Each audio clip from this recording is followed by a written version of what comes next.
Amin, amin, amin, amin, amin. Silakan duduk. Shalom. Haleluya. Puji nama Tuhan. Terima kasih Om Kris, Tante Yoti. Saya kalau lihat schedule di Rock Ambon, hati saya berkobar-kobar. Tadi malam juga hati saya agak sedikit berkobar-kobar karena, bukan berkobar-kobar karena senang, tapi karena nervous. Karena saya tadi malam naik pesawat yang jam 12:30 pagi. Jadi saya berdoa, Tuhan ini pesawat nggak boleh telat. Karena saya nyampe jam 6 pasti ada waktu, kalau telat sedikit waduh bahaya. Saya harus ambil pesawat tadi malam karena kemarin anak saya wisuda.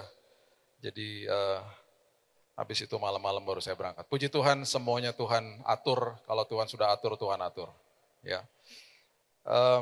Hari ini biarkan kita belajar bahwa ada sebuah perbedaan yang luar biasa antara orang agama Kristen dengan orang Kristen. Orang agama Kristen dengan orang Kristen. Orang Kristen itu berarti pengikut Kristus. Orang agama Kristen belum tentu dia orang Kristen. Orang agama Kristen banyak Bapak Ibu, agama nomor 1 di dunia. Setiap hari menurut data dari beberapa source, 74 sampai 76 ribu setiap hari orang di dunia ini memeluk agama Kristen. Baik itu dari sebuah kelahiran, status, atau dia pindah agama setiap hari. Pengikut Kristus yang dinamakan orang Kristen itu pertama kali adalah sebuah kata cibiran yang diberikan kepada murid-murid Yesus di Antioquia. Karena mereka dipikir dari sekte Nazaret, mereka dikatakan Kristen karena mereka adalah pengikut Kristus. Mereka buktikan kepada orang-orang yang mengata-ngatai mereka bahwa inilah arti daripada mengikut Kristus.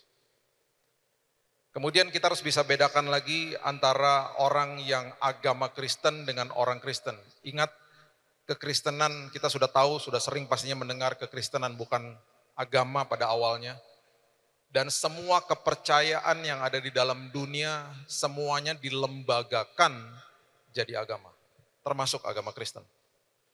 Di dalam agama Kristen pun banyak orang berselisih di dalamnya sehingga timbul denominasi, dan denominasi pun dilembagakan kemudian menjadi sinode. Dengan berbagai macam sinode, akhirnya kita ketemu dengan beragam-ragam tata ibadah. Itu yang terjadi hari ini. Kalau gitu sikap kita gimana dong? Sikap kita adalah hormati agama Kristen. Hormati sinode, hormati denominasi. Hormati tata ibadah, jangan saling mencibir karena gereja lain mungkin nggak tepok tangan. Jangan dibilang kering amat gereja kamu.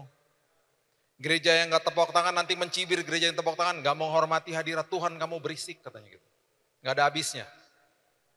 Hormati aja, bahkan hamba Tuhan hormati aja. Jangan pernah dikultuskan. Kejar Yesusnya. Jangan dikejar lembaganya, kejar Yesusnya. Akhirnya ketika kita tidak mengerti prinsip ini, orang yang agama Kristen sama dengan semua agama yang ada di dalam dunia, semua agama melakukan sesuatu untuk supaya apa yang dia sembah, Tuhan yang dia sembah, itu menjawab doa dia. Dia melakukan semua tata ibadah, dia melakukan ritual-ritual, dia melakukan semuanya itu dengan harapan Tuhan yang dia sembah menjawab kebutuhan dia. Agama Kristen juga begitu akhirnya. Perhatikan ini baik-baik dan catat ini baik-baik. Orang Kristen tidak akan kejar jawaban doa. Orang Kristen akan kejar penyertaan Tuhan selagi menunggu jawaban doa. Itu orang Kristen. Makanya kita berani nyanyi lagu yang barusan. Even if I don't see it. Sekalipun aku gak bisa lihat Tuhan, tetapi aku tahu penyertaan Tuhan gak pernah gagal dalam hidupku. Orang Kristen mengejar penyertaan Tuhan selagi menunggu jawaban doa karena dia paham selagi saya menunggu jawaban doa, keintiman terjadi di situ. Selagi saya menunggu jawaban doa, saya diubahkan. Selagi saya menunggu jawaban doa, karakter saya jadi tahan uji. Ketika saya menunggu jawaban doa, saya bertumbuh di dalam kasih karunia Tuhan. Itu orang Kristen. Jadi orang Kristen tidak pernah akan kecewa sama Tuhan. Beda sama orang agama Kristen. Makanya saya dan saudara pasti sering dengar orang ngomong begini, saya udah doa, saya udah puasa, kok Tuhan gak jawab? Nah tuh contohnya. Karena dia berpikir ada sesuatu ritual atau tata ibadah yang perlu saya lakukan untuk supaya Tuhan jawab saya. Perhatikan prinsip ini baik-baik. Di dalam kekristenan, ya, yang makanya namanya hubungan, titik relationship, titik hubungan kita dengan Kristus itu dimulai dari titik menerima, bukan memberi. Perhatikan ini baik-baik. Orang agamawi, orang agama Kristen memulai titik hubungannya dengan Tuhan dengan memberi. Udah salah semua udah. Dia pikir, saya mah harus lakukan ini supaya nanti Tuhan begini dan lain sebagainya. Nggak apa-apa sih, itu nggak salah juga, baik-baik aja. Tapi dia bilang begini sama Marta, kalau bisa diartikan dalam bahasa Indonesia sehari-hari. Ngapain kamu ribet-ribet pelayanan? Duduk dulu seperti Maria, terima dulu dari saya, baru kamu bisa berikan yang terbaik. Kebalik-balik akhirnya toh. Duduk dulu, makanya seringkali dari atas mimbar dihembuskan begini. Ayo berikan yang terbaik, kita bingung berikan terbaik itu apa? Kita tidak bisa memberikan apapun yang kita nggak punya. Saya nggak bisa kasih botol aqua ini kalau saya nggak punya botol ini. Saya nggak bisa kasih yang terbaik kalau saya nggak pernah punya yang terbaik. Gimana caranya saya bisa punya yang terbaik? Belajar terima dari Tuhan. Format ketaatan yang nggak pernah dibahas. Belajar terima. Sesederhana itu. Jadi titik vertikal hubungan dengan Tuhan, belajar terima. Full kan? Karena terima kan?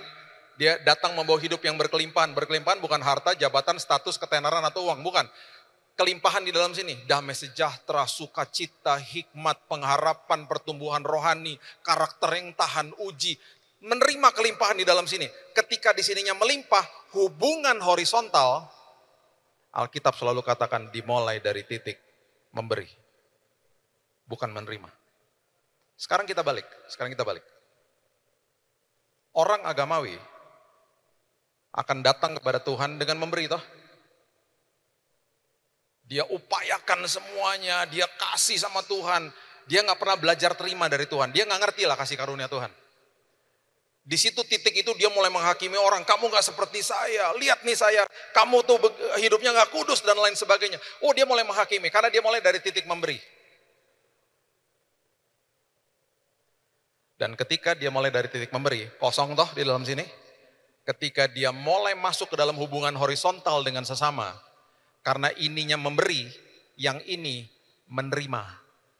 Tanpa dia sadari, dia tuntut orang lain untuk memuaskan dia. Itu sebabnya orang-orang seperti begitu, semua orang salah di hadapan dia. Karena semua harus sesuai dengan apa yang dia mau. Dia mulai dari titik menerima. Jadi ngawur semuanya.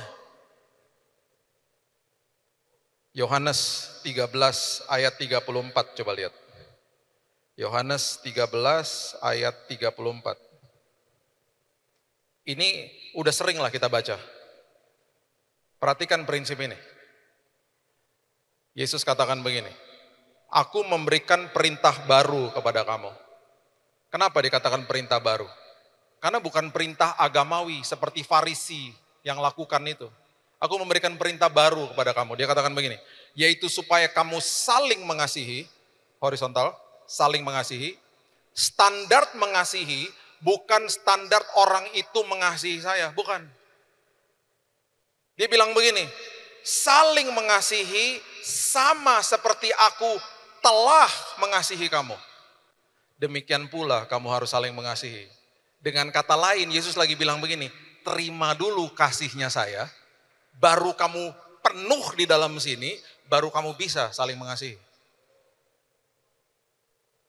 Vertikalnya terima dulu dari saya, kamu penuh di dalam sini, baru kamu bisa saling mengasihi. Orang itu mau buat apa aja sama kamu, dasar kamu mengasihi dia, bukan berdasarkan kasih atau responnya dia kepada kamu. Dasar kamu mengasihi dia adalah dasar karena kamu telah menerima kasihku buatmu. Vertikal menerima, horizontal memberi. Itu sebabnya orang-orang seperti begitu, orang Kristen, dia akan selalu bangun pagi, dia akan selalu mengatakan kepada dirinya, saya mau jadi orang yang tepat bagi istri saya, bagi suami saya, bagi orang tua saya, bagi anak saya, bagi orang lain. Karena aku telah terima kasih Tuhan, saya harus jadi kado buat mereka. Oh, berbeda dengan orang yang memberi, karena dia kosong di dalam sini, semuanya penuh dengan ritual-ritual kehidupannya dia. Ketika masuk ke dalam horizontal, dia akan tuntut orang lain. Makanya ada frasa-frasa seperti begini, saya lagi menanti orang yang tepat Pak datang dalam hidup saya. Nggak ada orang yang tepat bagi para jomblo. Nggak ada. Nggak ada orang yang tepat. Orang tepat itu berarti bisa menjawab kebutuhan saya dari A sampai Z. Nggak ada. Yang ada adalah Tuhan yang tepat, bukan orang yang tepat. Tetapi yang ada adalah juga kita harus jadi orang yang tepat bagi orang itu. Akhirnya sebuah hubungan dipulihkan karena dua-dua bangun pagi, saya mau jadi orang yang tepat buat kamu. Walaupun saya rasa bukan saya yang salah, tapi saya akan mendahului untuk memberi hormat kepadamu. Karena Alkitab bilang apa? Mendahuluilah dalam memberi hormat. Mana bisa kita lakukan itu kalau kita nggak pernah terima kasih Tuhan. Itu sebabnya sekali lagi, orang Kristen akan mengejar penyertaan Tuhan, bukan jawaban doa. Jawaban doa itu tinggal dikasih sama Tuhan. Tapi seringkali Tuhan tunda, karena Tuhan tahu, kamu lebih baik mengejar penyertaanku, keintiman sama aku, pengalaman sama aku, daripada sekedar jawaban doa. Aku bisa kasih kapan aja. Makanya seringkali ditunda. Makanya yang namanya Allah Immanuel itu gak ada artinya buat kita. Allah menyertaimu. Banyak orang cuman amin-amin aja, tapi gak pahami esensi daripada itu. Tapi Pak, kasih karunia itu kalau kita terima dari Tuhan, berarti kita sembarangan dong Pak. Berbuat dosa. Karena kan kasih karunia Tuhan, kan udah diampuni.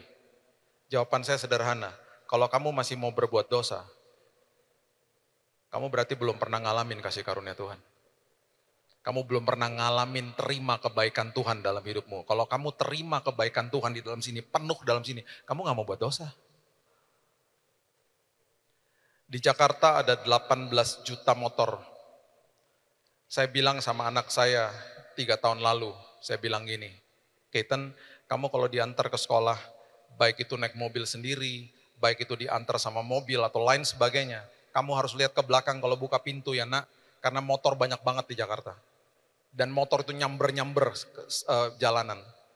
Satu hari saya nggak bisa antar dia, teman saya yang tinggal dekat saya bilang, Kak, aku aja Kak yang nganter dia besok pagi. Kakak ada pelayanan kan, dia bilang gitu. Siang hari saya pulang ke rumah, teman saya bilang itu mobil penyok. Saya lihat penyok habis Bapak Ibu. Karena tadi pagi dia buka pintu, dia lupa untuk lihat ke belakang, ditabrak sama motor. Banyak orang respon dengan hal-hal seperti begitu ketika ketemu anaknya, marah-marah dan kasih tahu sama anaknya bahwa mobilnya lebih penting daripada dia. Dengan ngomong apa? Lihat tuh mobilnya, penyok. Hati-hati dong lain kali.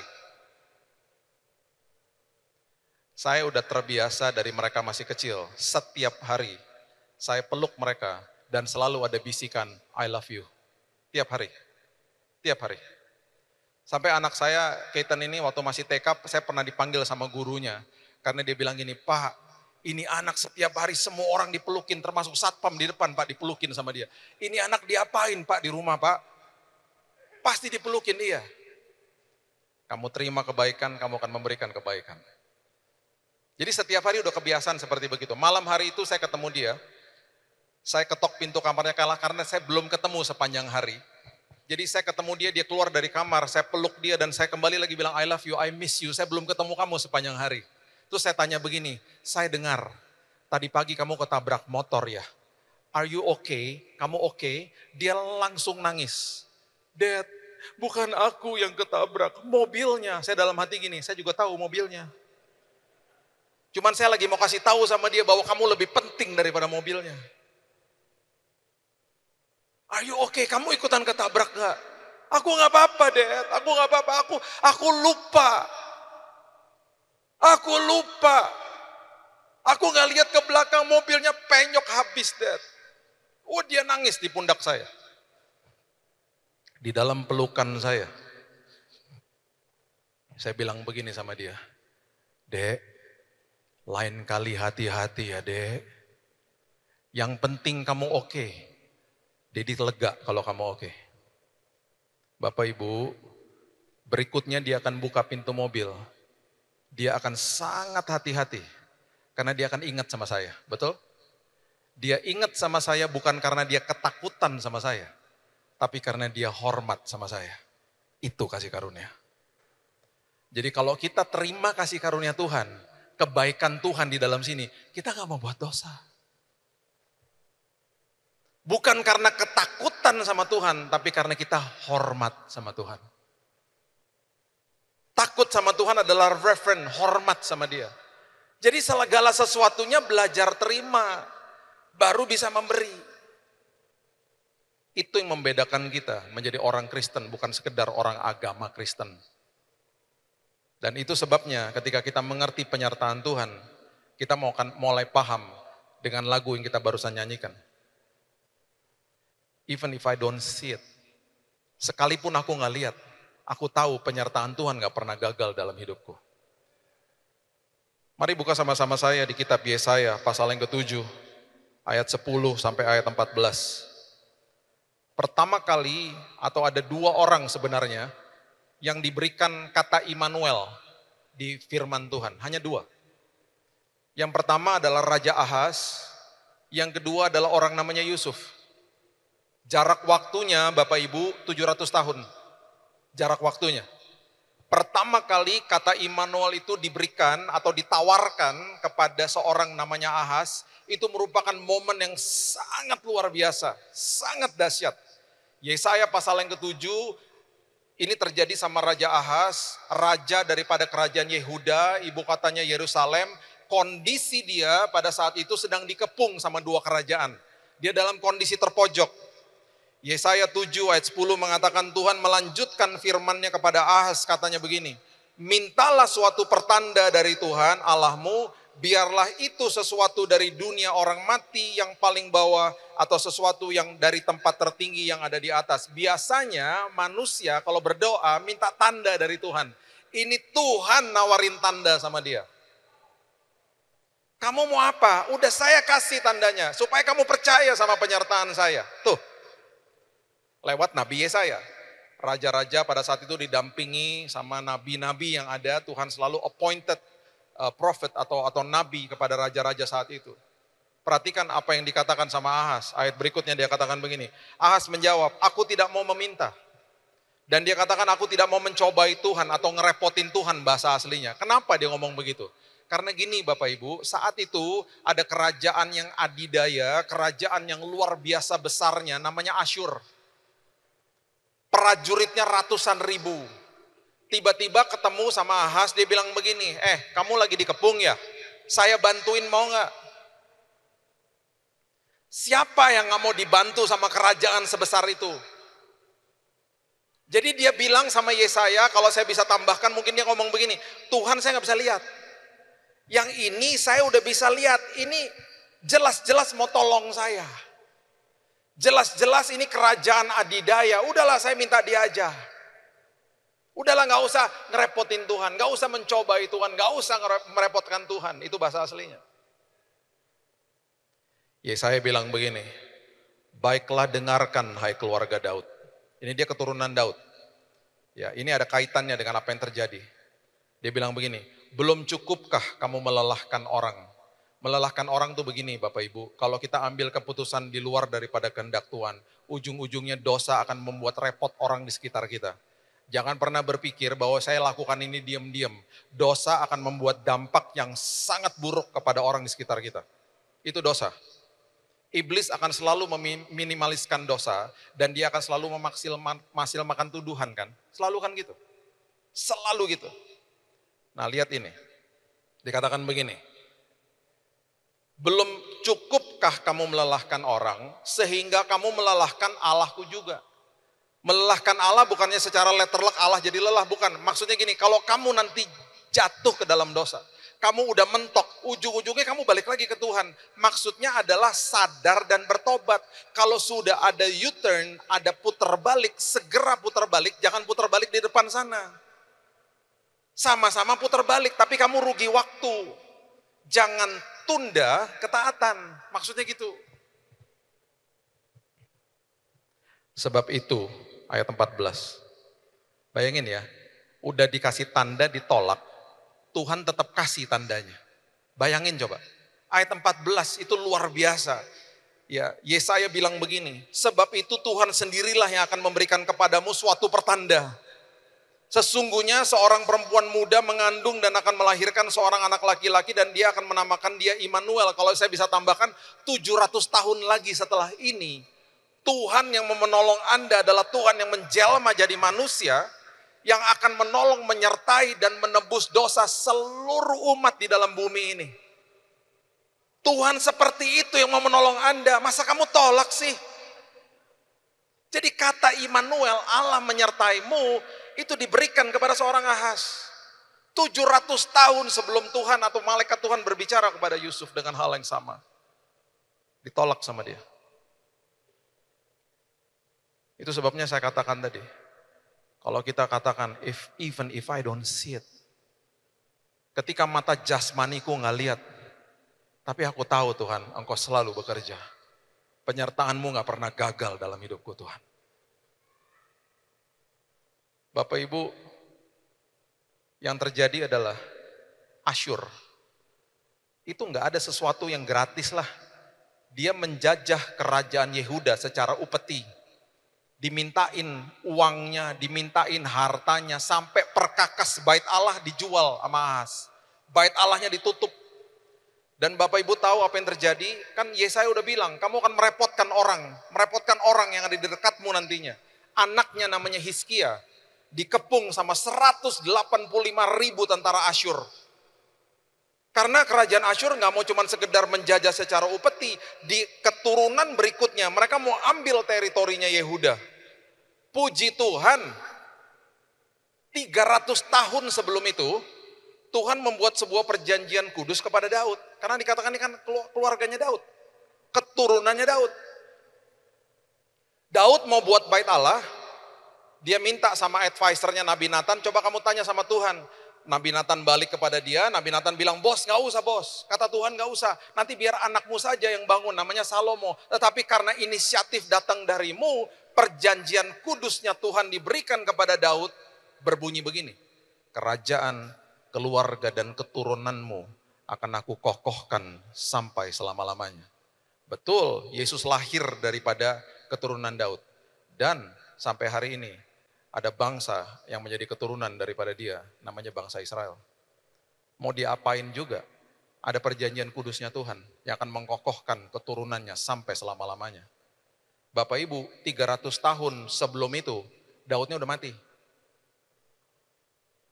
Keturunannya salah satunya Ahaz. Kemudian Hizkia, anaknya toh, direpotin gara-gara bapaknya toh, dikepung sama 185.000 tentara Asyur, ingin diambil teritorinya. Bapak Ibu tahu apa yang terjadi? Tuhan kirim malaikatnya pada malam hari itu. Alkitab mencatat 185.000 tentara Asyur ditumpas malaikat Tuhan. Dan Tuhan katakan begini, aku lakukan ini demi namaku dan demi moyangmu, Daud. Itu terjadi. Ngerepotin keturunannya, walaupun memang akhirnya ditolong, tapi ngerepotin toh akhirnya. 700 tahun lagi setelah itu. Suara yang sama, kata yang sama diberikan kepada seorang namanya Yusuf. Matius pasalnya yang pertama ayat yang ke-20 mengatakan begini. Matius pasal yang pertama ayat yang ke-20. Tetapi ketika ia mempertimbangkan maksud itu, Malaikat Tuhan nampak kepadanya dalam mimpi dan berkata, Yusuf anak Daud, keturunan Daud. Janganlah engkau takut mengambil Maria sebagai istrimu, sebab anak yang ada di dalam kandungannya adalah dari Roh Kudus. Ia akan melahirkan anak laki-laki dan engkau akan menamakan dia Yesus, karena dialah yang akan menyelamatkan umatnya dari dosa mereka. Hal itu terjadi supaya genap yang difirmankan Tuhan oleh Nabi, kalau saya bisa tambahkan 700 tahun sebelum ini. Sesungguhnya anak darah akan mengandung, melahirkan seorang anak laki-laki dan mereka akan menamakan dia Immanuel. Dan di sini disebut artinya Allah menyertai kita. Bapak Ibu, Maria waktu dikasih tentang berita tentang dia akan mengandung, itu malaikatnya masuk ke rumahnya. Dia lihat secara fisik. Semua yang kita lihat dengan mata jasmani mudah bagi kita untuk percaya. Maria lihat sendiri malaikatnya, Maria masih ada waktu merenung di rumahnya Elizabeth. Yusuf enggak. Yusuf disamperin dalam berupa mimpi, bukan secara fisik didatangin malaikat. Dan pada saat itu, kondisi kultur pada saat itu, kalau sampai tunangan hamil, secara Taurat itu bisa dirajam sama batu. Untung ada yang namanya sebuah prinsip Pax Romana yang dilakukan sama kerajaan Romawi yang menjajah waktu itu Yerusalem. Itu ada yang namanya Pax Romana, artinya gini, udahlah damai-damai aja, janganlah lakukan kayak gitu-gitu, udahlah. Makanya agak diredam sebenarnya. Tapi sebenarnya dia sah untuk dirajam sama batu. Dan bisa nggak kita bayangin hari ini, kalau kita punya teman yang tunangan, kemudian kita datang kepada prianya, kita bilang ini, tunangan kamu saya lihat perutnya besar. Dia hamil ya. Terus udah gitu teman kita ngomong dengan senyum, dia bilang, iya hamil, tapi bukan dari saya. Terus kita tanya, dari siapa? Dari Roh Kudus. Kita akan pikir apa? Ini orang agak lain, orang gila kamu, atau kita pikir dia berbohong, udah itu aja. Jadi apa yang dilakukan sama Yusuf, itu gak mudah. Untuk dia percaya kepada penyertaan Tuhan itu gak mudah. Itu sebabnya level-levelnya itu ada. Ya, level yang paling bawah itu Ahas. Nggak lihat, nggak percaya. Level yang paling bawah adalah tidak lihat Tuhan secara fisik, saya nggak mau percaya. Manusiawi nggak? Manusiawi sebenarnya. Level yang ada di atasnya, level di atasnya itu adalah orang-orang yang sudah melihat, tapi tetap memilih tidak mau percaya. Siapa? Petugas kuburnya Yesus. Mengadu perihal Yesus bangkit, prosesi kebangkitan kepada siapa? Kepada mahkamah agama. Mereka bilang apa? Kamu harus bilang ya sama seluruh dunia, pokoknya kamu bilang sama semua orang, itu tubuhnya dicuri sama murid-muridnya. Alkitab mengatakan kebohongan itu tersiar sampai hari ini. Tidak lihat, tidak percaya. Udah lihat, tetap gak mau percaya. Manusiawi juga sih. Level di atasnya, udah lihat, baru percaya. Manusiawi juga. Siapa? Thomas. Coba lihat Yohanes pasalnya yang ke-20, ayat 29. Yohanes 20 ayat 29. Karena engkau telah melihat aku, Yesus katakan kepada Thomas. Karena engkau telah melihat aku, makanya engkau percaya. Kalimat berikutnya adalah kalimatnya Yesus buat saudara dan saya. Dia katakan begini, ini level yang paling tinggi. Dia katakan begini, berbahagialah mereka. Atau bahasa aslinya makarios, atau diberkatilah mereka yang tidak melihat namun percaya. Siapa? Saudara dan saya. Kita adalah orang-orang yang dikatakan Alkitab berbahagia, diberkati karena orang-orang seperti kita, orang-orang yang mengatakan bahwa walaupun saya nggak lihat, engkau tetap the way maker. Engkau tetap Allah yang menyertai aku seumur hidupku. Dan justru di kondisi seperti begitu, penyertaan Tuhan akan justru diperlihatkan dalam kehidupan kita. Sehingga ketika kita compare notes, ketika kita saling berbagi kesaksian, pasti banyak orang bilang ini, kok mirip ya sama saya. Mulailah dari titik menerima Ketika kita full di dalam sini, kita bisa memberi yang terbaik kepada Tuhan. Mulailah dari titik yang mengatakan Tuhan, walaupun saya nggak bisa lihat, Tuhan setiap hari menyediakan keindahan bagi kehidupan saya. Setiap pagi kalau saya bangun saya ngomong begini, postur kerohanian kita harusnya begini. Makasih ya Tuhan, buat kasih karuniamu.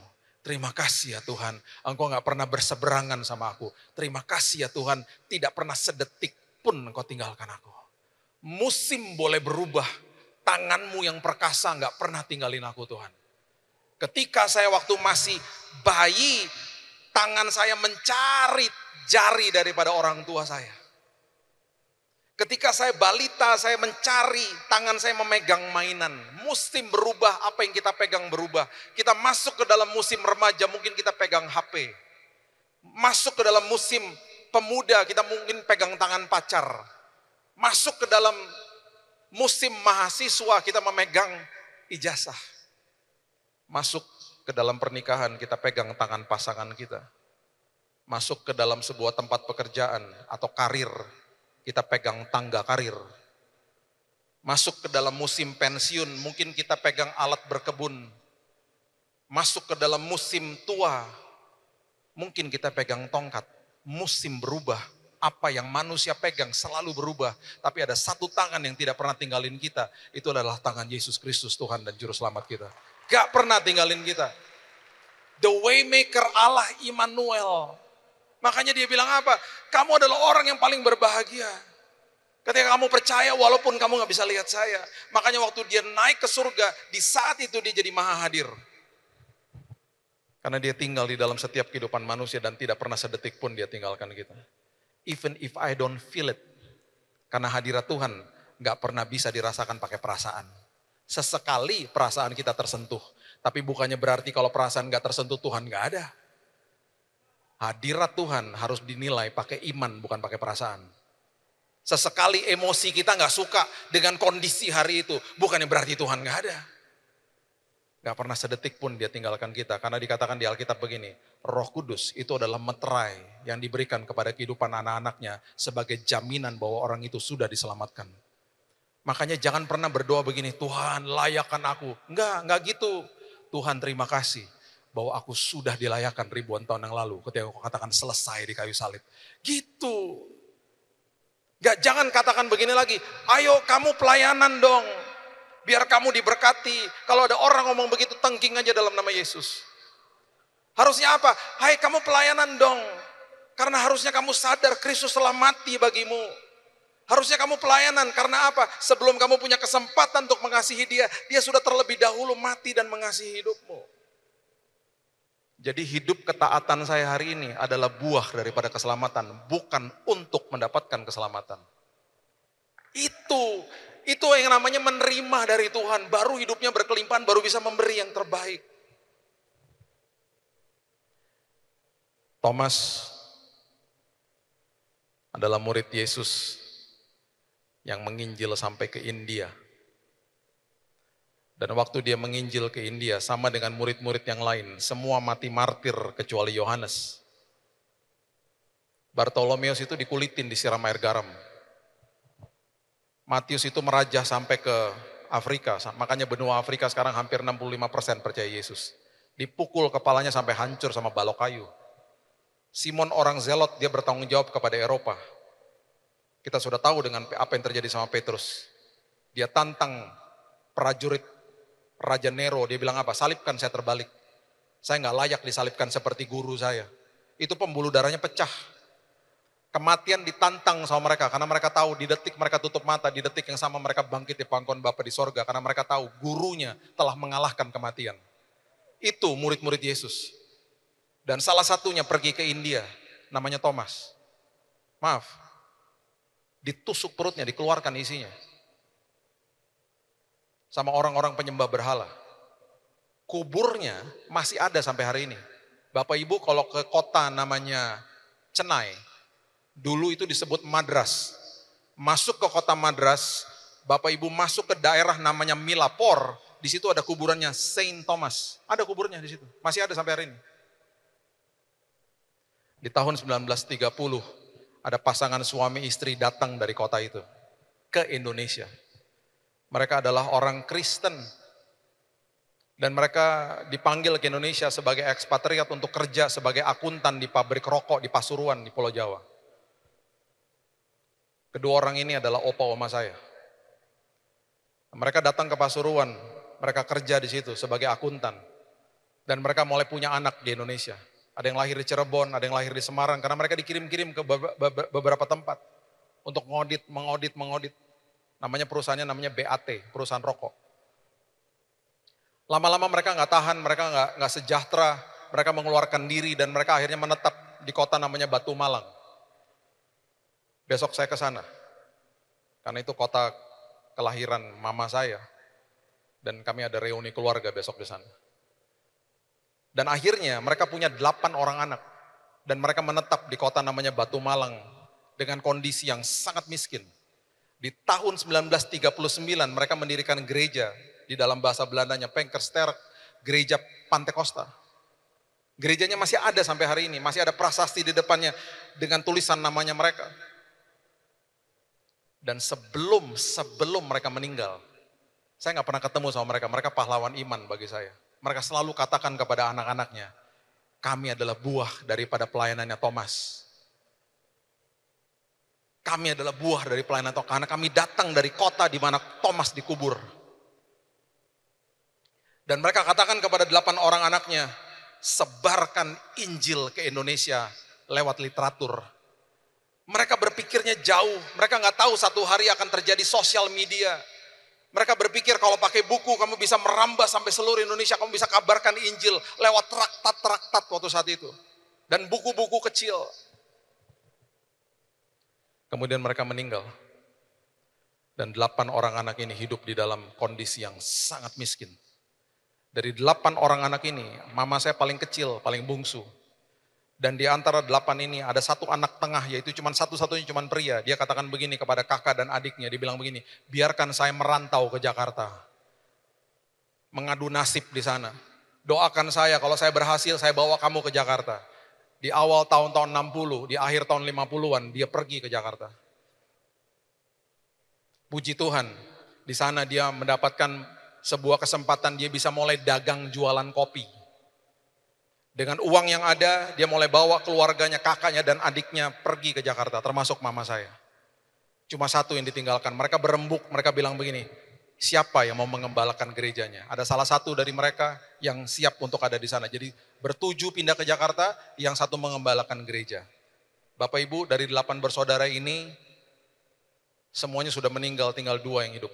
Mama saya umurnya 82, kalau Om Kris ke Jakarta suka dibuatin Brenebon kaki babi sama dia.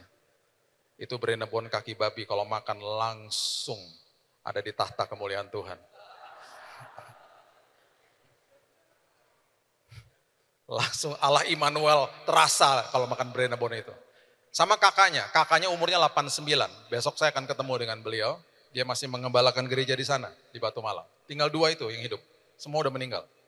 Nah, mama saya waktu dibawa ke Jakarta, dan mereka mulai ada di dalam sebuah keluarga yang dagang kopi.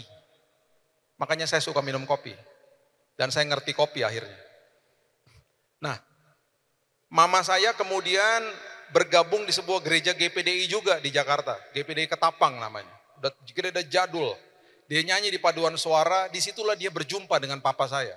Papa saya merantau, atau bisa lebih tepatnya kabur dari kota namanya Tomohon di Manado, orang Manado asli. Dia nyanyi di paduan suara dengan ketemu sama papa saya. Papa saya kulitnya putih, mama saya kulitnya gelap. Dua-duanya jatuh cinta pas lihat-lihatan. Dan menikah kemudian jadilah saya. Saya tanya sama mama, itu gimana waktu awalnya? Kan gak ada WhatsApp.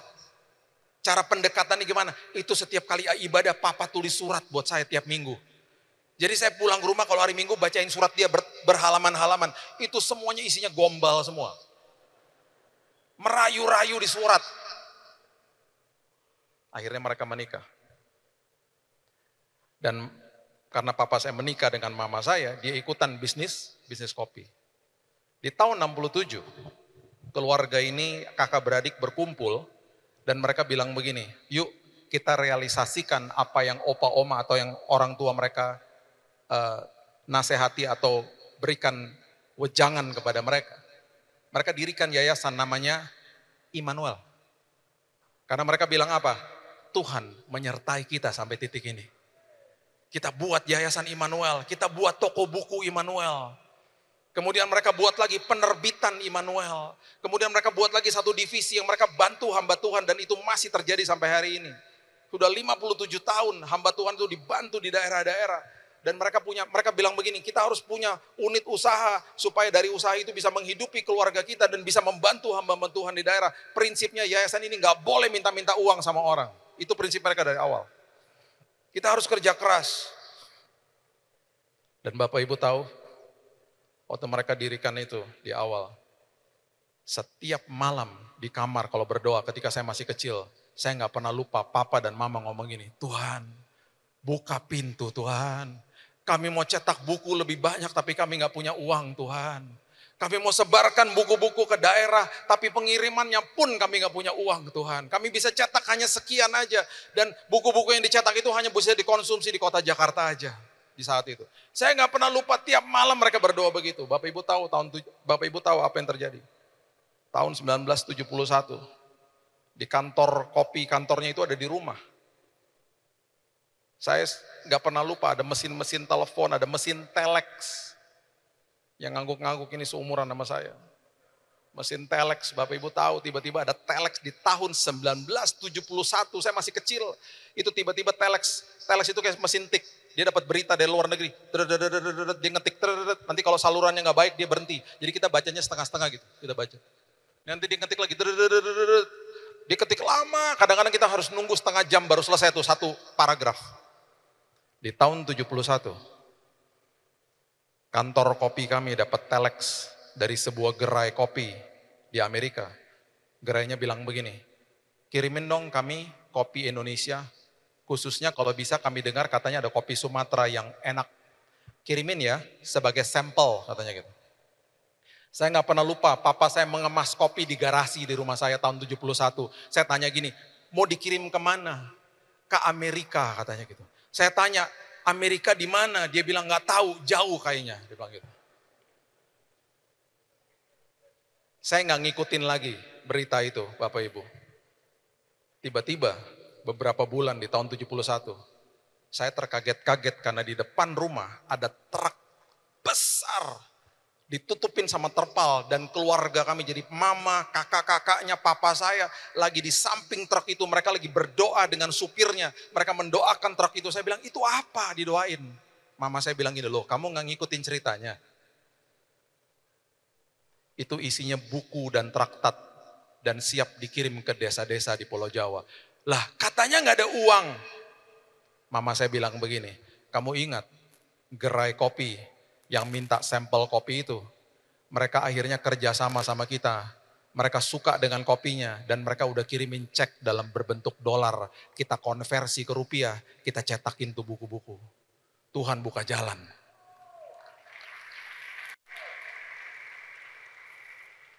Dan ini yang lebih luar biasa. Bapak Ibu tahu gerai kopi itu apa?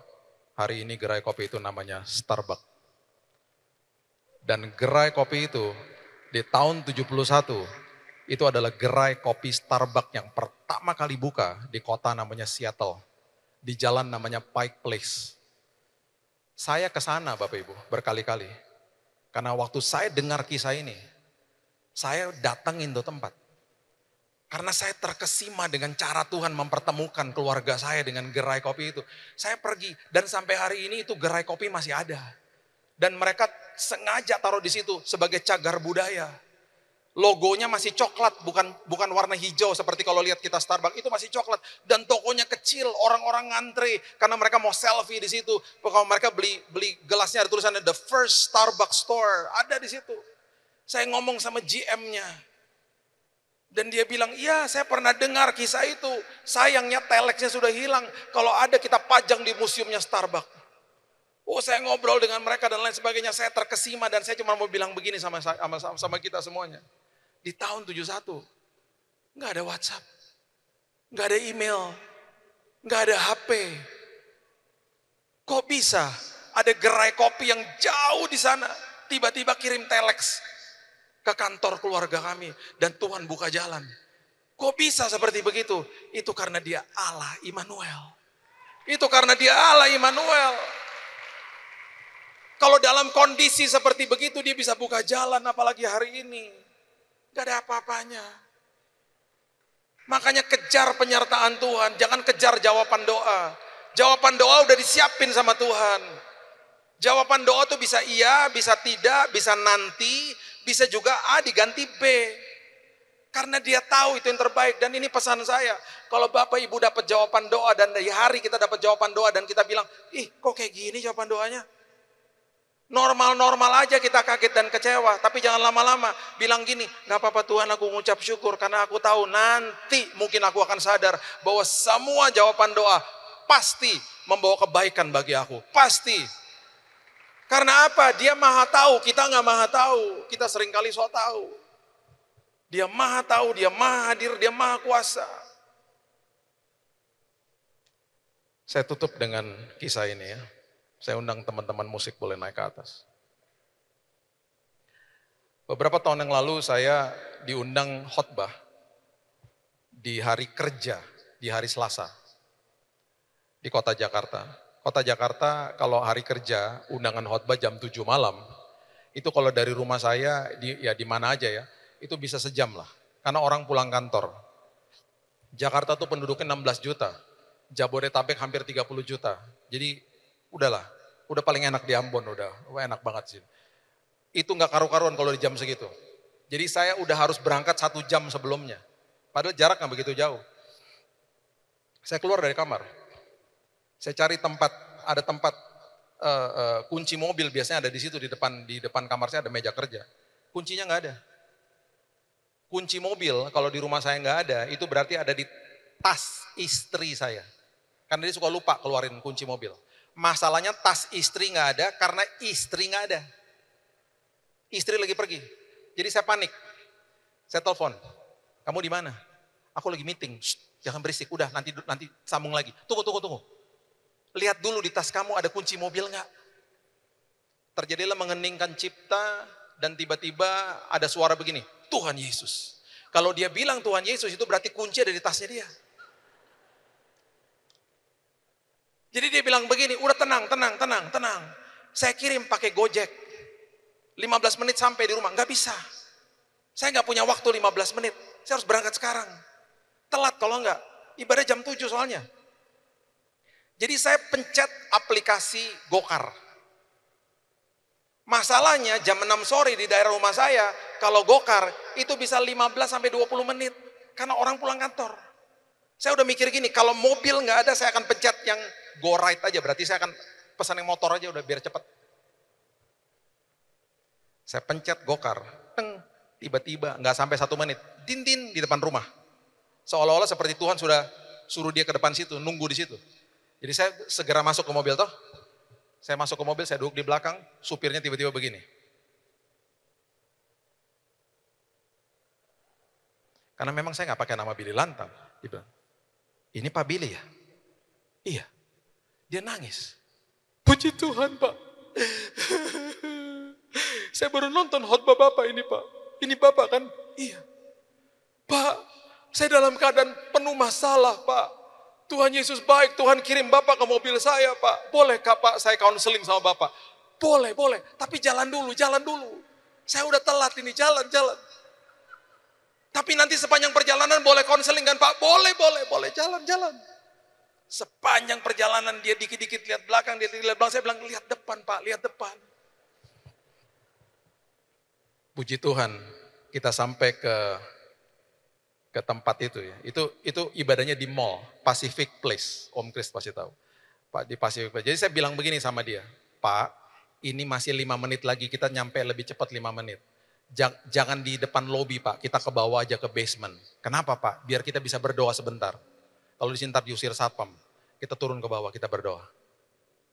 Bapak Ibu, saya dipuaskan, dia dipuaskan. Terus dia bilang begini, Pak, kok bisa ya Pak Tuhan pertemukan kita? Terus saya tanya gini, kok tadi cepat sekali saya pencet aplikasi Bapak sudah di depan. Dia bilang gini, Pak, Tadi saya baru dropin ibu-ibu di sebelah rumah Bapak. Saya bilang gini, di sebelah rumah saya itu rumah mama saya, Pak. Bapak dropin ibu yang tua atau yang muda? Yang muda, kalau yang muda itu berarti istri adik saya. Itu baru pulang kantor pasti. Betul, Pak. Dia keluar tiba-tiba aplikasi bunyi, sebelah rumah, Pak. Terus saya juga kasih tahu sisi cerita saya. Saya juga gitu, tadi saya kesel. Karena kunci mobil dibawa istri. Jadi saya pencet, Bapak di depan. Pak, luar biasa ya Pak, Tuhan pertemukan kita. Saya senang, dia senang, kita peluk-pelukan. Saya nggak pernah mikir, ya hari itu saya bangun pagi akan peluk supir daripada gokar saya ya. Kita peluk-pelukan, kita happy. Tuhan bilang begini sama saya, kalau ada pintu tertutup, itu berarti aku punya kairos, waktu yang indah. Kalau sampai ada pintu tertutup, mungkin akan ada bahaya di balik itu yang kamu nggak tahu. Waktuku adalah waktuku. Karena di dalam waktuku aku pertemukan kamu dengan orang yang tepat, kesempatan yang tepat untuk bawa kamu kepada tujuan yang tepat dalam hidupmu. Itu Tuhan. Saya masuk ke ibadah, istri saya WhatsAppin saya, dia bilang gini, aku merasa bersalah, nanti aku jemput ya, dia bilang gitu. Dijemput. Habis dia jemput, kita perjalanan pulang, saya cerita kisah tadi. Dia bilang begini, makanya kalau kunci di dalam tas, ngucap syukur aja, Tuhan punya maksud, katanya gitu. Apapun terjadi penundaan dalam hidupmu, ngucap syukur. Kenapa? Karena dia way maker, miracle worker. Itulah Tuhan kita, Allah Immanuel kita. Kejar penyertaan dia, hidupmu dimerdekakan. Berikan tepuk tangan kita untuk Tuhan kita.